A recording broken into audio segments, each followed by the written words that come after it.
Administrateur de la Société d'électricité du Sénégal. Aujourd'hui, nous sommes avec M. Pape Toby Gaye, qui est le directeur principal en charge de l'équipement à la Sénélec. En toile de fond, vous l'avez rappelé, c'est un contentieux de 47 milliards que réclame la Société d'électricité du Sénégal. On va en savoir davantage aujourd'hui avec M. Gaye.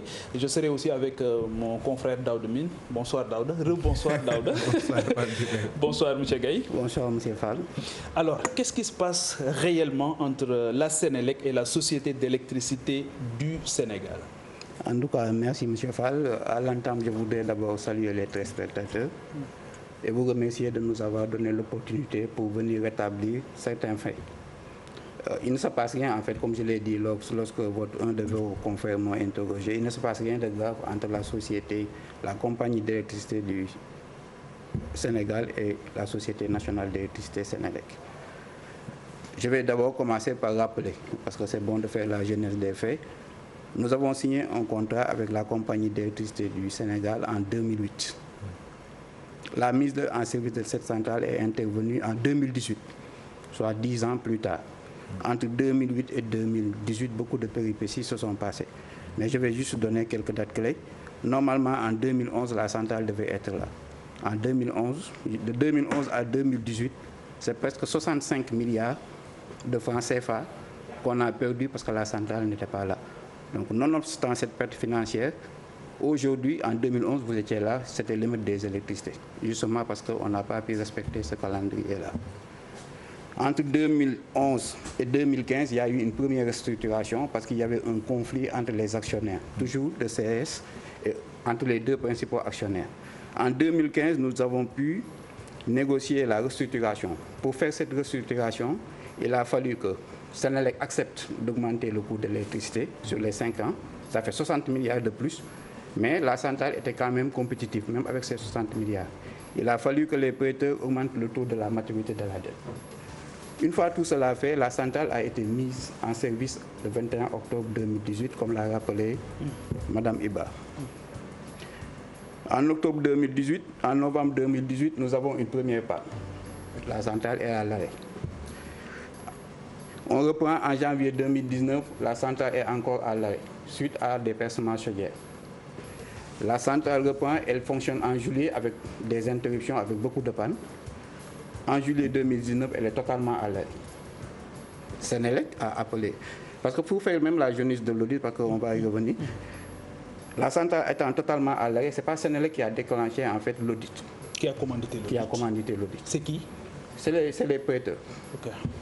Mais pour en venir en fait même au début de l'audit, c'est les deux principaux actionnaires de CS qui étaient vraiment qui ne s'entendaient pas, qui sont allés voir les prêteurs. L'un des actionnaires a dit que cette centrale-là n'a pas été conçue dans les règles de l'art. Je commande un audit.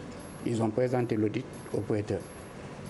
La partie représentée par Mme Saba, pour contrer cet audit, elle a rappelé hier, a pris des anciens de Sénélec pour faire un audit contradictoire. On est allé devant les prêteurs pour trouver une solution. On a dit qu'il faut un audit indépendant. On a pris un cabinet indépendant qui a fait cet audit-là. Et quand l'audit est venu... Elle vous reproche de n'avoir pas vu les résultats de cet audit? On a fait mieux. On a fait mieux que publier les résultats de cet audit. Elle m'entend. Elle est là. C'était moi-même qui étais en charge de coordonner tout cet audit-là. Il y a eu un audit préliminaire. Quand l'audit est sorti, on les a convoqués. Toutes les parties qui étaient qui ne s'entendaient pas. Et les prêteurs, par une conférence téléphonique, pour partager les conclusions de l'audit. Et la première question, je me rappelle la première question que j'ai posée, c'est est-ce que vous vous retrouvez dans cet audit? Ils n'étaient pas, donc comme je disais, c'était deux parties qui étaient en antagonisme. Ils ont dit oui, nous nous retrouvons dans les conclusions de l'audit. Et ça, c'était une réunion où ils étaient représentés au moins par 10 personnes. Et ça, elle ne peut pas le nier. Donc, elles ont eu les conclusions. Ce n'est pas le rapport qui est important, c'est la partie. En fait, on a aujourd'hui présenté ce rapport d'audit-là et ils ont partagé aujourd'hui ces conclusions. Et pour en revenir à votre question, comme je le dis, rien ne nous oppose aujourd'hui. Ils ont une interprétation de ce contrat-là. Et l'ardoise qui est réclamée aujourd'hui, qui est autour de 47 milliards, comment est-ce que vous expliquez ce chiffre-là, Daouda? Moi, je vais vous poser une question, en fait, en faisant appel à votre bon sens qui est, dit-on, la chose la mieux partagée. Elle-même, elle a dit que cette centrale n'a pas fonctionné parce qu'on ne l'a pas mis sur le réseau de juillet à maintenant. Comment elle peut facturer pour dire qu'on lui doit plus de 10 milliards? plus de 40 milliards. Donc sur cette facture-là, en fait, il y a ce qu'on appelle une présomption. Aujourd'hui, elle considère que la centrale est disponible et elle réclame 3,2 milliards par mois du fait qu'elle considère que cette centrale-là est disponible. Sénélec considère qu'aujourd'hui, cette centrale-là ne peut pas fonctionner. Mais elle a dit qu'elle a produit de l'électricité et cette électricité... Non, c'est pourquoi je dis. En fait, elle a produit de l'électricité pendant une période. Oui. À votre disposition? À notre disposition. Est-ce que cette production a été payée? Cette production a été... En fait, aujourd'hui, il faut voir que pour produire cette électricité, c'est Sénélec qui a payé le charbon. Ah bon? Ah oui, c'est Sénélec qui a acheté le charbon pour 13 milliards pour qu'elle produise cette électricité. Maintenant, j'en reviens au contrat. Dans le contrat, c'est une succession de faits. Il y a ce qu'on appelle la phase de développement et la phase de construction et d'exploitation. Dans la phase de développement, elle doit mettre des garanties. Elle doit mettre une caution de développement pour être sûre qu'elle va développer le projet. Après, elle doit mettre en place une caution de bonne exécution pour que nous soyons sûrs que si elle ne remplit pas ces obligations-là, qu'on puisse, en cas de pénalité, les prendre. Par exemple, quand elle est en retard. Toutes ces deux cautions, elle ne les a pas mis. Et le contrat prévoit mieux. Le contrat prévoit que quand elle a des pénalités, Sénélec a le droit de faire une compensation entre nous, ce qu'on lui réclame en tant que pénalité, parce qu'elle n'est pas disponible. Aujourd'hui, on lui réclame 66 milliards de pénalités.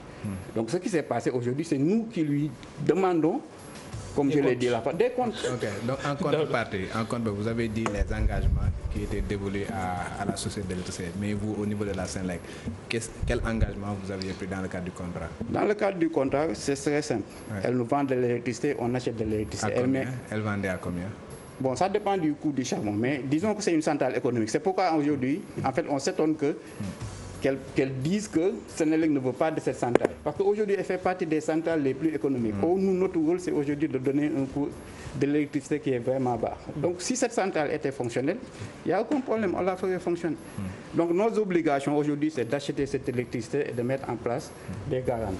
Parce que moi, ça m'a fait tiquer quand même qu'elle dise que la Sénélec ne veut pas de cette centrale-là. Parce que je ne peux pas comprendre que la Sénélec loue un bateau-barge sur 5 ans et qu'il y ait une centrale qui est moins chère, qui est fonctionnelle et qu'elle n'utilise pas. Justement parce qu'aujourd'hui, les conditions d'exploitation de cette centrale ne sont pas garanties. Et ça, ce n'est pas seulement nous qui le disons.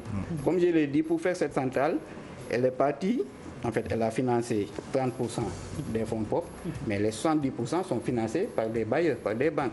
Aujourd'hui, ces banques-là demandent l'audit de la centrale. Quel est l'avenir de cette centrale aujourd'hui par rapport à sa collaboration avec la Sénélec?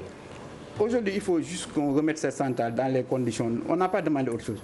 Remettez les centrales dans les conditions normales d'exploitation pour que Sénélec puisse accepter l'électricité. Il n'y a pas un autre message qu'on a lancé autre que ça. C'est remettre la centrale dans les conditions normales d'exploitation. Ça veut dire que présentement, le contrat est suspendu entre vous deux? Oui, effectivement, parce qu'aujourd'hui, la centrale, comme je l'ai dit, ne remplit pas les conditions normales d'exploitation. Alors, par rapport à la société qui avait réalisé l'audit, est-ce que vous remettez en cause les conclusions de cet audit et même les compétences de cette société qui l'avait? La société, quand même, elle a été shortlistée, c'est un cabinet international.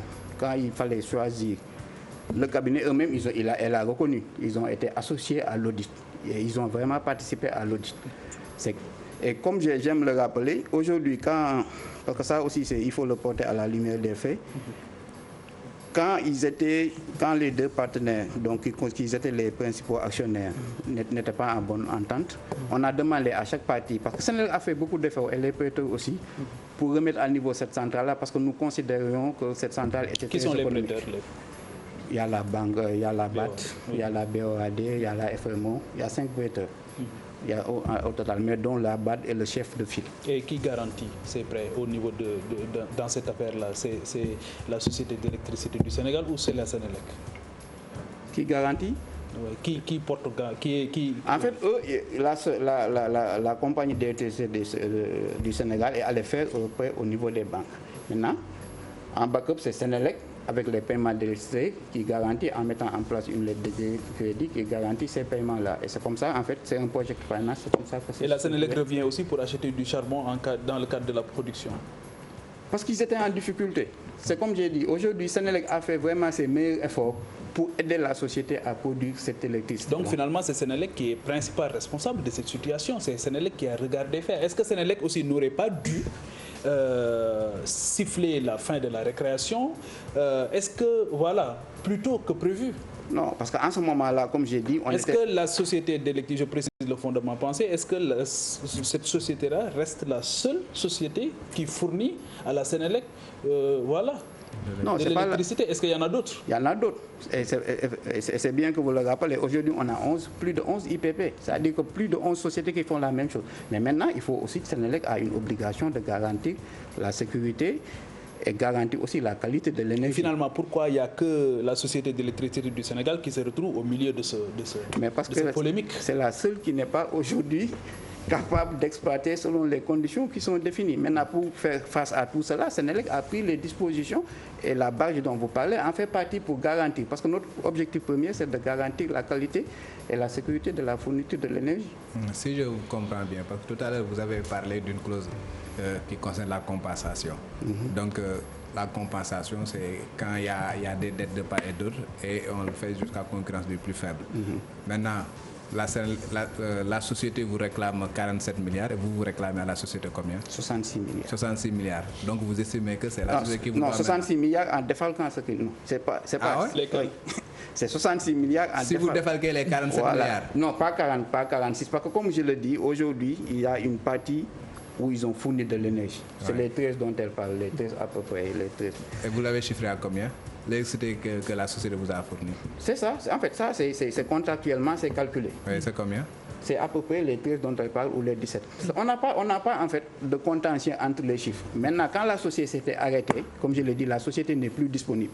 Elle dit, je suis disponible, je vous facture 3,2 milliards par mois. Nous lui disons que vous n'êtes pas disponible.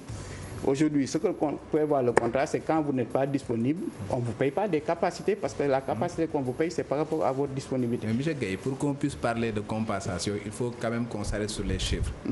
Elle dit que vous lui devez 47 milliards. Vous dites que vous ne lui devez pas 47 milliards. Il faut qu'on puisse savoir les dettes de part et d'autre pour pouvoir parler de compensation. Vous devez combien à la société et la société vous doit combien? Aujourd'hui, par rapport à l'énergie livrée, c'est juste la partie qui est livrée qu'on peut dire qu'on doit à la société, c'est les 17. Tout le reste, comme je l'ai dit, une facture présumée. Maintenant, nous, ce qu'on lui réclame, comme je l'ai dit, on a payé le combustible, on l'a mis dans la balance. En dehors de ça, on a prêté de l'argent pour acheter du lait. Donc on a fait toute cette facture-là et comme je le dis, le contrat prévoit des pénalités de disponibilité. Parce que quand ils ne sont pas là, ça coûte, comme vous avez dit, d'acheter de l'énergie plus chère. Donc c'est toute cette facture-là qu'on a calculée. Maintenant, moi, j'ai une question. Milliards. Vous faisiez tout à l'heure appel à notre bon sens, mais moi aussi j'ai une question toujours dans le cadre de ce bon sens-là. Vous en avez 11. Oui. Cette société-là, pourquoi vous aviez été à un moment donné contraint d'acheter du charbon pour elle, de mettre de l'argent, de prêter encore? Est-ce qu'à un moment donné, la Société d'électricité du Sénégal était indispensable dans ce dispositif ou pas? En fait, il faut voir que c'est un processus. Vous avez des problèmes, vous êtes venu. Quand c'est arrêté. Ce que je dis là, quand ça a produit, c'est entre le moment de juillet, excusez-moi, de janvier à juillet. De janvier à juillet, la société, l'électricité produisait de l'électricité. C'est en ce moment-là que Sénélec a donné de l'argent. L'audit n'était pas fait. L'audit est fait après. Mais pourquoi Sénélec a jugé utile de donner de l'argent, justement? Mais parce on était, comme je dis, Sénélec a tout fait pour aider ce projet-là. C'est pas le fait que, en fait... Est-ce que c'était son rôle, en fait? Est-ce que c'était le rôle de la Sénélec de mettre des sous pour la mise en marche de cette société? Mais parce qu'en mettant Où étaient les prêteurs? Non, les prêteurs, une fois qu'ils ont prêté, la centrale est construite, ils n'ont pas, en fait, obligation de mettre de l'argent dans la société. Donc Sénélec est tellement liquide qu'elle peut se permettre de mettre de l'argent pour faire marcher une société qui est totalement autonome et indépendante. Non, M. Fall, c'est justement ce que je veux vous faire comprendre. Parce qu'en la faisant marcher, on sait qu'elle produit de l'électricité et que ce mécanisme de compensation existe. Mais il y en a 10 autres qui sont là. Cette société n'a qu'à se débrouiller? Non, en ce moment-là, cette société permettait aussi de répondre à la demande. Elle permettait de répondre comme toutes les autres aussi. Mais l'autre question par rapport à toute cette polémique, qui doit siffler la fin de la récréation justement? Qui doit tirer au clair cette affaire pour permettre à la Sénélec de sortir déjà de cette affaire-là, de rentrer dans ces fonds, si c'est la société qui vous doit de l'argent, ou bien de mettre à la disposition de cette société l'argent que vous lui devez? Qui? C'est discuter des conditions qui sont définies dans le contrat. Il y a plusieurs. Quand il y a un conflit se présente. Qui doit faire respecter le contrat? Mais c'est les deux parties. Une fois que les deux parties maintenant trouvent qu'ils ne peuvent respecter le contrat, on va... Mais apparemment, vous êtes actuellement au tribunal médiatique. Non, en fait, c'est comme je dis, aujourd'hui, Sénélec n'a pas eu la... Quel est le tribunal qui est compétent dans le cadre du contrat, de l'exécution du contrat? C'est le tribunal de commerce de Paris. Parce qu'eux, ils font appel au président de la République, à son gouvernement. C'est comme je dis, ils ont aujourd'hui sauté des étapes. Parce qu'il y a des mécanismes qui sont prévus dans le contrat. Aujourd'hui, ils pensent qu'en menant une bataille médiatique, peut-être en lynchant Sénélec. Alors, on a entendu Daouda aussi. Aujourd'hui, on parle de la Société d'électricité du Sénégal. Hier, on a évoqué aussi le cas d'Akilé. Est-ce qu'aujourd'hui, il y a une volonté de la nouvelle direction de la Sénélec de faire un état des lieux exhaustif par rapport à tous ces contrats qui lient cette société-là à ses fournisseurs? On a plus de 200, 300 contrats qui sont à... Est-ce que vous êtes en train... Est-ce que la nouvelle direction est en train de faire un état des lieux? Non. Un audit? C'est pourquoi je dis on a plus de 200 contrats. Aujourd'hui, on vient parler dans des plateaux télévisés de deux contrats.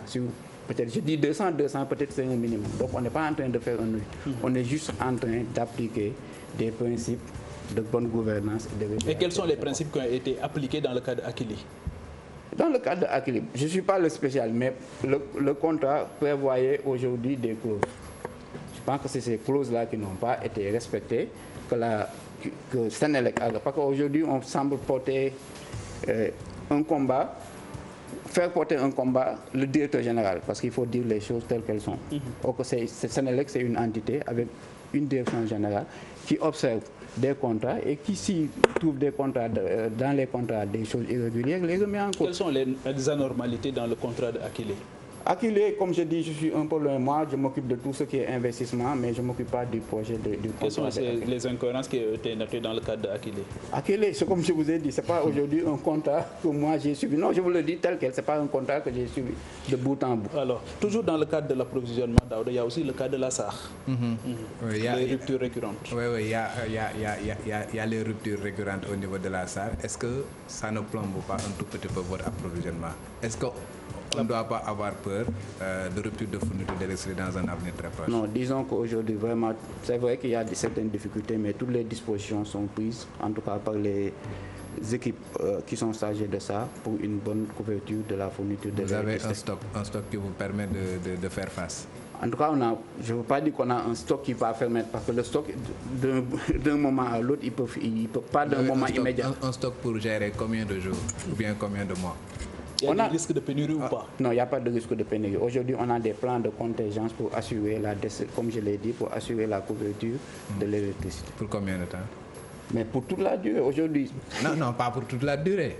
Sénélec, la SAR est en panne et vous ne savez pas quand est-ce qu'elle va recommencer à produire. Oui. Est-ce que vous avez un stock assez suffisant pour combien de temps? Le temps pour éviter quand même qu'on replonge dans les histoires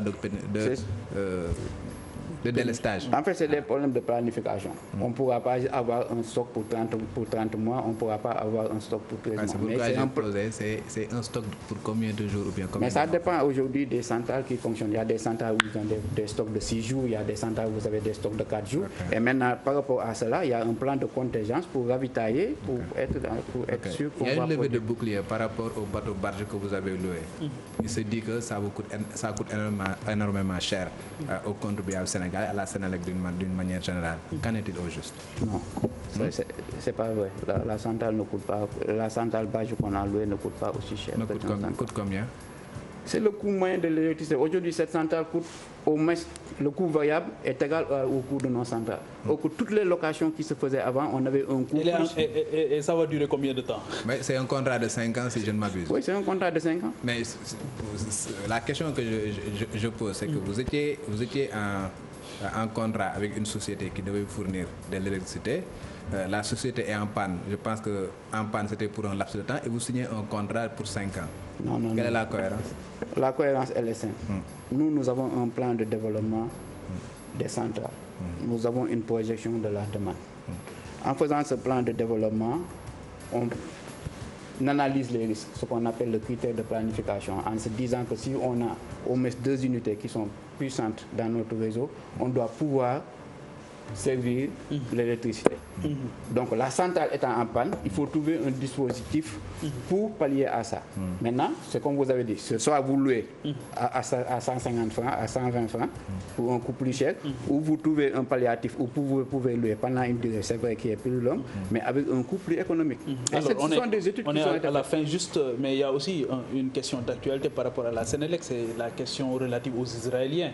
On vous reproche aussi de rejeter l'offre des Chinois et d'aller de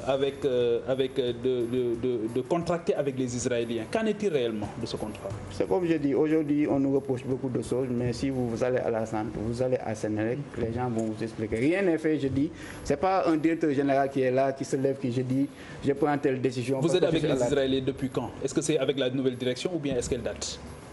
Je ne vais pas parler, je veux dire, d'Israël, etc. Le problème qui se pose aujourd'hui, on a une planification. On doit assurer la sécurité de l'énergie. On doit aussi satisfaire nos clients. Mais pas à tout prix quand même. Non, je dis, ouais, mais laissez-moi expliquer. Oui. Donc, par rapport à ça, on a un contrat ou on a un contentieux. Parce que maintenant, on doit assurer la fourniture correcte des compteurs. C'est simple. Pendant un temps, parce qu'aujourd'hui, si vous suivez, il y a d'autres appels d'offres dont les gens ne parlent pas. Il y a des compteurs qui arrivent, qui continuent d'arriver dans d'autres programmes. Maintenant, il y a eu un temps où il fallait combler ce déficit. Avec les compteurs d'Aquilé, Aquilé fournissait des compteurs. Ça, c'est vous qui le dites, comme je le dis. Non, non. En fait, aujourd'hui, c'est comme il y a beaucoup d'interprétations. Très bien. Donc, merci beaucoup à M.